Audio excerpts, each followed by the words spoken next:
సమాధానం చెప్పాలి అంటూ ఇంట్లో వాళ్ళంతా కూడా బుర్రలు పీక్కుంటారు.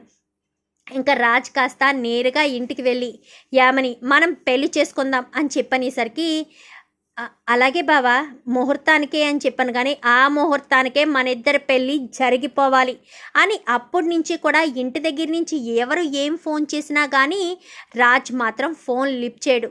కావ్య గదిలో కూర్చుని బాధపడుతూనే ఉంటుంది. ఇంకా అప్పు కళ్యాణ్ ఇద్దరు కూడా ఏం చేయాలి, వదిన అన్నయ్యలను కలపాలి అంటే ఏ రకంగా కలపాలి?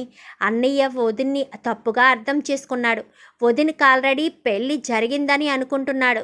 అసలు ఆ పెళ్ళి కొడుకు ఎవరన్న విషయం అన్నయ్య తెలుసుకోవాలి కదా అనగాని మీ అన్నయ్య తెలుసుకునే పరిస్థితిలో లేడు కూర్చి, మనమే తెలుసుకునేటట్టు చెయ్యాలి అని చెప్పాను. కానీ ఏం చేద్దాము అనగాని ఆలోచిస్తున్నా, ఏం చేసి బావగారి కళ్ళు తెరిపించాలా అని ఆలోచిస్తున్నాను. కానీ నువ్వు ఆలోచించేలోపు ఆ యామనికి అన్నయ్యకి పెళ్ళి జరిగిపోతుంది.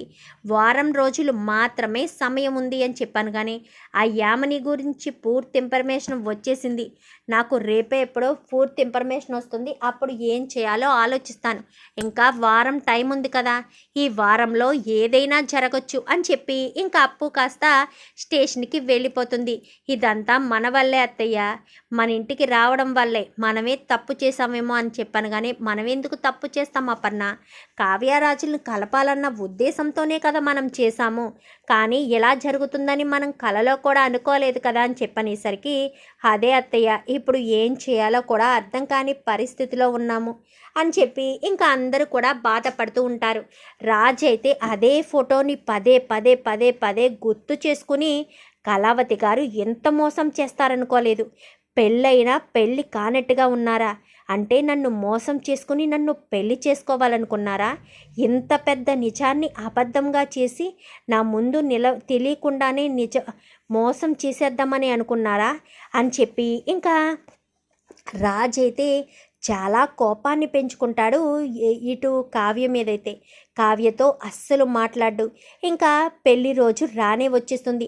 అటు రాజుని పెళ్లి కొడుకుని చేసేస్తారు, ఇటు యామనిని కూడా పెళ్లి కొడుకుని చేసేస్తారు. ఇద్దరిని కూడా పెళ్లి కొడుకుని పెళ్లి కూతుర్ని చేసేసేసరికి ఇంకా యామని అయితే పెళ్లి జరిగిపోతుందనే సంతోషంలోనే ఉంటుంది. ఇంకా అలా ఉన్న సమయంలోనే ఇంకా అప్పుకి ఒక ఆలోచన వస్తుంది. కూచి మనం ఎలా చేద్దామని కానీ వర్కౌట్ అవుతుందంటవా అని చెప్పనేసరికి మీ అన్నయ్యకి మీ అక్క వదిన పక్కన ఎవరున్నారనేది క్లారిటీ లేదు కదా, వదిన పక్కన ఉన్నది అదే కావ్యక్క పక్కన ఉన్నది తనేనన్న విషయం తెలిస్తే అప్పుడు ఎలా రియాక్ట్ అవుతాడో అప్పుడు చూద్దామని చెప్పి ఇంకా మొత్తానికైతే ఒక ప్లాన్ చేస్తారు.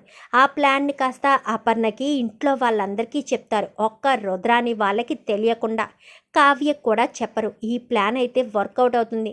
కానీ రాజ్కి ఏదైనా జరుగుతుందేమో అనగానే తప్పదాంటి, ఏదైనా జరిగినా మనమే రిస్క్ తీసుకోవాలి. ఇది తప్ప మనకు వేరే ఆప్షన్ లేదు. బావ మాట్లాడే అవకాశం ఇవ్వట్లేదు, బావ మనతో మాట్లాడే పరిస్థితి కూడా లేదు. అలాంటిటప్పుడు మనం చేయాల్సిందేముంది, బావకి డైరెక్ట్గా కాకుండా ఇండైరెక్ట్గా అయినా ఈ విషయాన్ని తెలియచేయాలని మొత్తానికైతే అందరూ కలిసి ప్లాన్ చేస్తారు. ఏదో ప్లాన్ చేస్తున్నారన్న విషయం రుద్రానికి తెలుస్తుంది, కానీ అది ఏ ప్లాన్ అనేది మాత్రం రుద్రాని తెలుసుకోలేకపోతుంది. యామిని తెగ సంబరపడిపోతూ ఉంటుంది. రాజ్కి నాకు పెళ్ళి జరిగిపోతుంది, ఇంకా కావ్య మమ్మల్ని ఏం చేయలేదు, రాజ్ని నా నుంచి విడదీయలేదు అని సంబరపడిపోతూ ఉండేసరికి మరుసటి రోజే పెళ్ళికి అన్ని ఏర్పాట్లు, పెళ్లి కూతురు పెళ్లి కొడుకు అన్నీ జరిగిపోయాయి కదా. మరుసటి రోజు ఉదయాన్నే పెళ్లి పందిరికి బయలుదేరిపోతారు.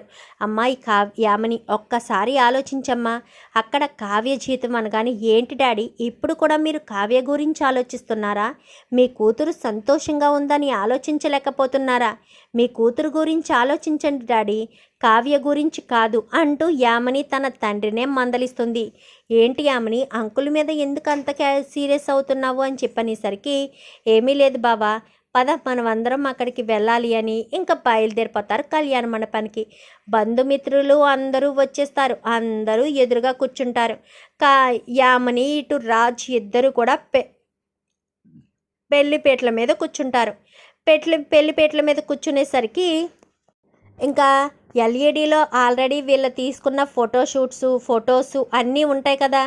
ఇంకా యామిని ఏం చేస్తుందంటే రాజులు యామి ఇద్దరు కలిసి ఉన్న ఫొటోస్ అన్నీ కూడా ఒక వీడియో చేయించి ఆ వీడియో ఎల్ఈడి అదే పక్కన ఉన్న ఎల్ఈడిలో వేయిస్తూ ఉండేసరికి పెద్ద పెద్ద టీవీలు అటొకటి ఇటొకటి ఉండి పెద్ద పెద్ద పెళ్ళిళ్ళు అలానే కదా ఉంటాయి, అలానే ఉండి వేయించేసరికి అప్పు కళ్యాణ్ ఇద్దరు కూడా మోనిటర్ రూమ్లోకి వెళ్ళేసరికి ఏంటి మీరెవరు అని చెప్పాను కానీ పోలీస్ అని చెప్పి పోలీసు కార్డు చూపించడంతో ఏంటి మేడం ఏం చేయాలి అనగానే ఇప్పుడు నేను ఒక పెన్ డ్రైవ్ ఇస్తాను, ఆ పెన్ డ్రైవ్లో ఉన్న వీడియోలు కాస్త అక్కడ ఎల్ఈడిలో వచ్చేటట్టు చేయాలి అనగానే మేడం అది అని చెప్పనేసరికి ఏంటి చెయ్యవా ఏంటి అని చెప్పేసరికి ఎందుకు చేయండి మేడం చేస్తాను మేడం ఇలా ఇవ్వండి మేడం పెన్ డ్రైవ్ అని చెప్పి పెన్ డ్రైవ్ కాస్త తీసుకుని పెట్టేసరికి ఇంకా కావ్యరాజులిద్దరూ కూర్చుని పెళ్లిపేటల మీద కూర్చున్న పెళ్లి ఫోటోలన్నీ కూడా ఒక్కొక్కటి వస్తూ పెళ్లి ఫోటోలు వీడియో వస్తూ ఉండేసరికి ఒక్కసారిగా రాజ్ అలా చూస్తూ ఉండిపోతాడు. ఫస్ట్ కావ్య ముసుగు వేసుకుని కూర్చుంది కదా, యామిని కూడా అలా చూస్తూ ఉంటుంది. రాజ్ పక్కన ఉన్నది కావ్యనా ఎవరా అన్నట్టు రాజ్ కూడా చూస్తాడు.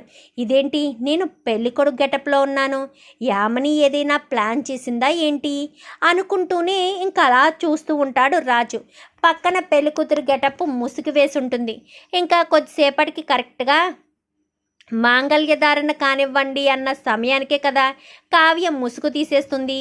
అక్కడ కావ్య ముసుగు తీసేయడంతో ఒక్కసారిగా రాజు షాక్ అయిపోతాడు. ఏంటి నా పక్కన పెళ్లి కూతురుగా కూర్చున్నది కళావతి గారా అనుకుంటూ ఉండేసరికి ఇంకా అక్కడ మళ్ళీ వీళ్ళిద్దరూ బయటికి వెళ్ళిపోయి మాట్లాడుకోవడం ఇదంతా ఏమీ రికార్డింగ్ ఉండదు కదా, మళ్ళీ పెళ్లిపెట్ల మీదకి వచ్చేస్తారు కదా ఒకరినొకరు పెళ్లి చేసుకోవడానికి ఇష్టపడి. మళ్ళీ ముసుగు తీసేసి రాజ్ పక్కన కావ్య కూర్చుంటుంది. కావ్య కూర్చుని ఇద్దరు కలిసి కూర్చుని రాజ్ అయితే కావ్య మెడలో తాళి కట్టడం అంతా కూడా వీడియోలో ప్లే అవుతూ ఉంటుంది. ఒక్కసారిగా రాజు షాక్ అయిపోతాడు. అంటే ఆ రోజు కళావతి గారిని పెళ్లి బట్టల్లో చూసింది ఈ బట్టలే కదా, అంటే కళావతి గారి పక్కన ఉన్న పెళ్లి కొడుకును నేనే కళావతి గారిని పెళ్లి చేసుకున్నానా అనుకుంటూ రాజు ఒక్కసారిగా షాక్ అయిపోతాడు. బావా తాళి బావా అని చెప్పనేసరికి ఏంటి బావా తాళి కట్టాలని అనుకుంటున్నావా, ఇన్ని రోజులు మా అక్క నిన్ను మోసం చేసింది అని అనుకున్నావు కదా, నిజానికి నీకు మా అక్కకు పెళ్లి జరిగి మినిమం సంవత్సరంన్నర కావస్తుంది. సంవత్సరంన్నర అయింది పెళ్లి జరిగి. నువ్వు గతం మర్చిపోవడంతో ఈ యామిని ఇదే అదునుగా తీసుకుని నిన్ను దక్కించుకోవాలని మన కుటుంబానికి దూరం చేసింది. నువ్వు దుగ్గిరాలింటి నిజమైన వారసుడివి. నిన్నేమి వాళ్ళు దత్తత తీసుకోవడం కాదు, నువ్వు ఏ వరుసలతో అయితే పిలిచావో అదే వరుసలతో ఆ ఇంట్లోనే నువ్వు వారసుడిగా గతం మర్చిపోకముందు హ్యాపీగా తిరిగేవాడివి అని చెప్పనేసరికి ఒక్కసారిగా షాక్ అయిపోతాడు రాజు. అంటే కళావతికి నాకు పెళ్ళి జరిగిందా అనగాని అవును బావా, యామిని నిన్నొకప్పుడు ప్రేమించింది.